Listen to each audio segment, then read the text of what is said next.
अनुदान की मांग संख्या 46 कृषि, मांग संख्या 50 सहकारिता पर मैं आज मेरा वक्तव्य रख रहा हूं।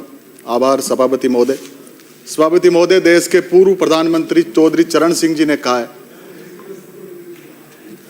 कि भारत की आत्मा गांव में बसती है और विकास गांव के खेत और खलिहानों से गुजरता है, मगर वर्तमान परिप्रेक्ष्य में किसान और कृषि दोनों की स्थिति बड़ी नाजुक है। आदरणीय सभापति महोदय, विकसित राजस्थान 2047 की बात कर रहे हैं। वर्तमान में किसान खून के आंसू बहा रहा है। 4.3 ट्रिलियन डॉलर इकोनॉमी की अर्थव्यवस्था की बात करते हैं, पर सवाल यह है सरकार से कि किसानों की टूटी हुई उम्मीदें और हकीकतों पर क्या ये अर्थव्यवस्था खड़ी की जा सकती है।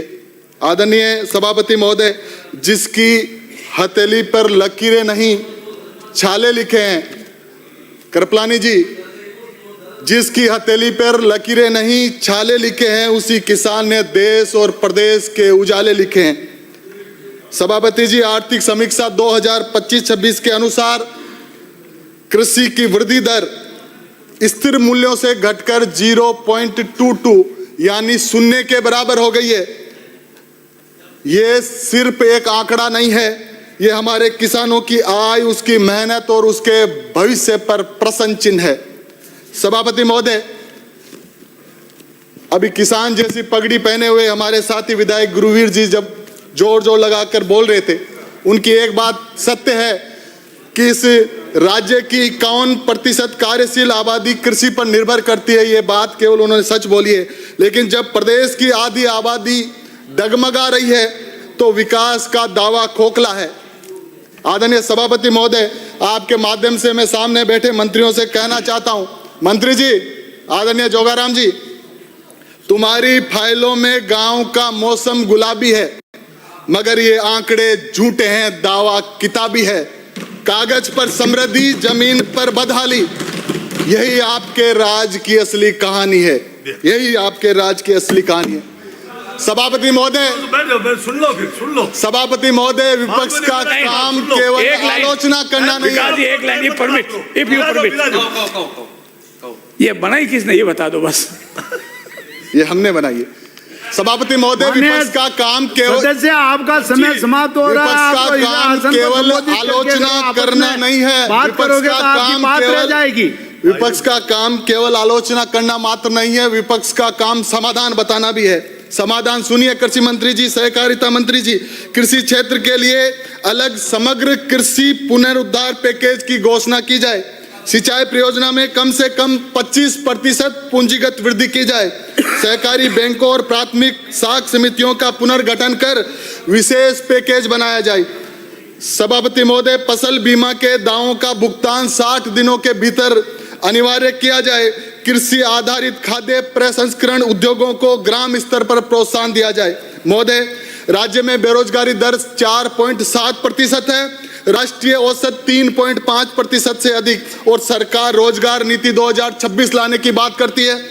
15 लाख लोगों को रोजगार देने के लक्ष्य की बात करती है। मैं पूछना चाहता हूं, कृषि और किसान को मजबूत किए बिना क्या रोजगार संभव है? आपने ग्रामीण विकास में वृद्धि दिखाई है, लेकिन कृषि उत्पादकता, न्यूनतम समर्थन मूल्य की गारंटी, फसल बीमा पर पारदर्शिता पर ठोस प्रावधान आपने नहीं दिखाया है। इन सब पर सरकार की चुप्पी दिखाती है कि आपके लिए किसान कोई मायने नहीं रखता। सभापति महोदय, किसान का हल चलता है तो देश की धड़कन चलती है, और किसान की सांस आज उधार हो गई है। खाद उधार, बीज उधार, बिजली उधार, डीजल उधार, और अब तो उम्मीदें भी किसान की उधार हो गई है। सभापति महोदय, आपको पता है 2 दिन पहले ओलावृष्टि से, बेमौसम बारिश से किसानों की उम्मीद टूट गई है। हमारे पूर्वज कहते थे कि राम रूठ जाए तो राज से आशा रहती है, लेकिन ये राज और सरकार दोनों किसानों के पसीने की मूल्य नहीं दिला पा रहे। विशेष तौर से हमारे अजमेर जिले और किशनगढ़ में किसान संघर्ष कर रहा है। उनके हौसले बुलंद है, पर आवश्यकता है सरकार किसानों के साथ कंधे से कंधे मिलाकर चले। आदरणीय सभापति महोदय, धरती माँ का सीना चीरकर अन्न उगाने वाला किसान सुरक्षित और समृद्ध नहीं होगा तो विकास का हर मॉडल अधूरा है। धरती पर पसीना गिराने वाला अगर निराश है तो मैं मानता हूं लोकतंत्र की नींव भी कमजोर हो रही है। सभापति महोदय, मैं किसान का बेटा हूं, किसान का दर्द जानता हूं। सरकार, यहां ऊर्जा मंत्री जी भी बैठे हैं, सरकार खड़ी फसल में ये हाई टेंशन खंबे गाड़ने के नाम पर रोज किसानों की खड़ी फसल को बर्बाद कर रहे हैं। रोज सोशल मीडिया पे रोती हुई महिलाओं के वीडियो आ रही है। क्या सरकार इतनी संवेदनहीन हो गई है? मैं बताना चाहता हूं, किसान वो है जो जेठ के महीने में भरी दोपहरी में, आषाढ़ के महीने में गर्मी में खेत में खड़ा रहता है। किसान वो है जो सावन और जेठ की कड़कड़ाती काली बिजली में सांप बिच्छुओं से डरे बिना अपने खेत की रखवाली करता है। और आप ग्रीनफील्ड एक्सप्रेस के नाम पे, भारतमाला प्रोजेक्ट के नाम पर किसानों की बेशकीमती जमीन को आप छीनना चाहते हो, किसान के साथ साजिश करना चाहते हो। हम पूरी तरह से विरोध करते हैं। किसान की जमीन का एक बीघा भी हम जाने नहीं देंगे। और आज तक लिखा है, किसान का जिसने खेत उजाड़ा है उसका पतन तय है, उसका पतन तय है। सरकार सत्ता पक्ष में मेरे बेटे साथियों सुने, सहकारिता पे मैं आता हूं। सहकारिता को केवल एक विभाग नहीं है, ये ग्रामीण अर्थव्यवस्था की आत्मा है। ये किसानों की, मजदूरों की, महिलाओं की, छोटे उद्यमियों की सामूहिक शक्ति का नाम है। प्रदेश में सहकारिता केवल विकल्प नहीं है, अनिवार्यता है। प्राथमिक कृषि साख समितियों PACS का आधुनिकीकरण स्पष्ट रोड मैप नहीं है। सहकारी बैंकों की वित्तीय सेहत सुधारने के लिए सरकार कोई सकारात्मक सोच सरकार की नहीं है। मंडी समितियों में आधुनिक वेयर हाउस, कोल्ड स्टोरेज और प्रोसेसिंग यूनिट को जोड़ने की ठोस योजना कहां है? सिर्फ ऋण की सीमाएं बढ़ाने से सहकारिता मजबूत नहीं होगा। वक्त बदलेगा, हालात भी बदलेंगे। एक दिन किसान की मेहनत के भी खिलेंगे, किसान की मेहनत के रंग भी खिलेंगे एक दिन। सभापति महोदय, पूरे अजमेर जिले में बीमा कंपनियां लगातार मनमानी कर रही है।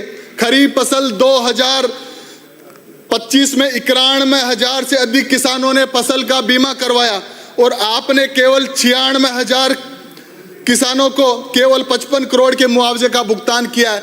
हमारा पैसा हमारे को समय पे नहीं दे रहे हो तो सरकार, मेरे को लगता है, बीमा कंपनियों से पूरी तरह से मिली हुई है।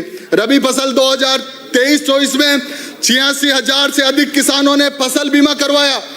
कंपनी द्वारा केवल 48,000 लोगों को मुआवजा दिया है। खरीफ फसल 2024 में 92,000 किसानों द्वारा फसल बीमा करवाया, परंतु 63,000 से ज्यादा किसानों को मुआवजा नहीं मिला।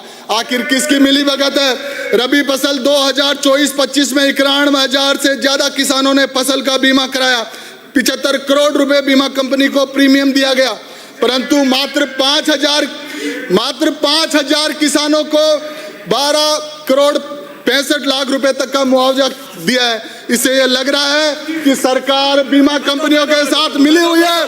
किसानों के हक और अधिकार के हम लिए लगातार हम लड़ते रहेंगे। मंत्री जी, आपको बैठना पड़ेगा।